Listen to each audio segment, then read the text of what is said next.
think we got to talk about boundaries.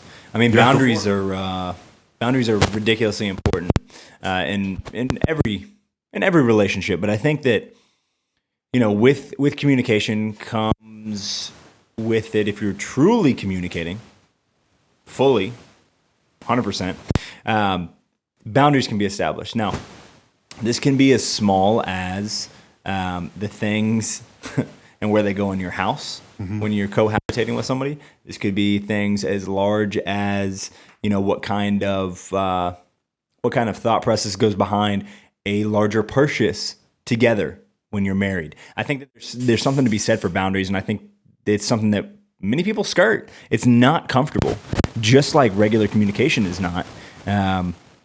But if who you're with ask you to change everything about you to stay with them, that might not be something that you should do. Yeah. I had a relationship with somebody, and I legitimately was managing a hospitality space. I was a little fed up with the hospitality space. There was a lot of stuff going on, and I was not too happy with the owners and the management above me. I was in management, but I was dating somebody.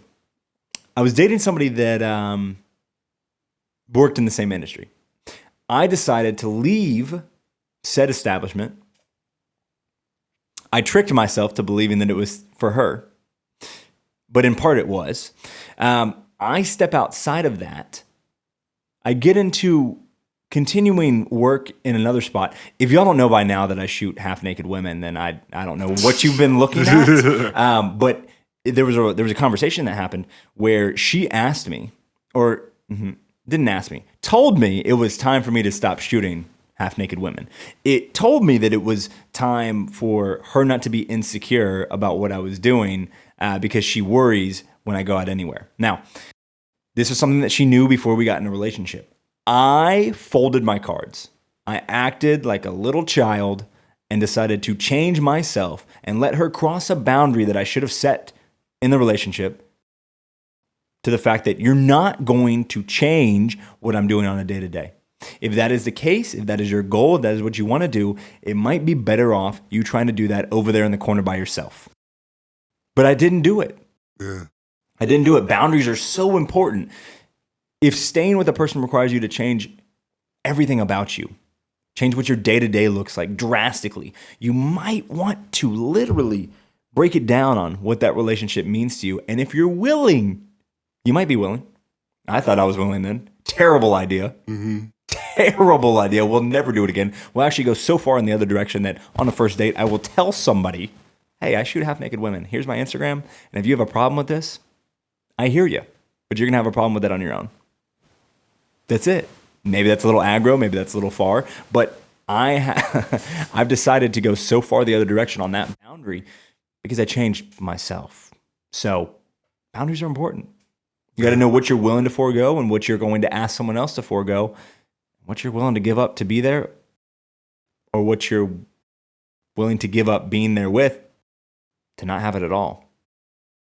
I mean, sounds a little convoluted, but there's sacrifice. We've talked about sacrifice on this podcast before. I'm sure all of you know what sacrifice is. You're going to sacrifice something at the end of the day. Relationships come with sacrifices. I think those boundaries that you set kind of pave the way for what you're going to sacrifice or the lack of sacrifice because you, from the onset, let them know what the deal is. Yeah. It doesn't make you mean. Yeah, it's just standing up for yourself and not entering the relationship knowing that the goal is not to lose yourself in pursuit of the relationship working. Oh, can you say that again? Yeah. You enter into a relationship understanding the goal is not to lose yourself in pursuit of the relationship.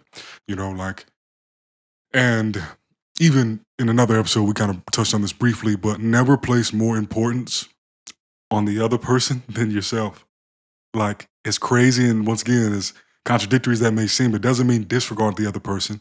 But ultimately, the one person you are absolutely fucking guaranteed to finish this race on out with is yourself. And I've been here in the past, I had this history where from like 7th or 8th grade, for years, I was super fixated on this one person. And we were friends and I cared about her, but it was like this hyper fixation that, like, if it wasn't with her, if it didn't work, then, what's the point? So I didn't date other people. Like, there's so many things I put on hold and so many adjustments I made. And it's like I was getting to truly lose part of myself in this idea of that thing working. And we were never even in the relationship. So I think I have a deeper empathy for how people can lose themselves once they're in a relationship. And the thing they're trying not to lose is the thing that they were desperate to attain. So once again, when we talked about this, you got to enter into that game having a better idea of what your foundation is, where your values are, and the areas where ideally you go into also knowing where you have to grow, where, the other person may have a role in teaching you some things.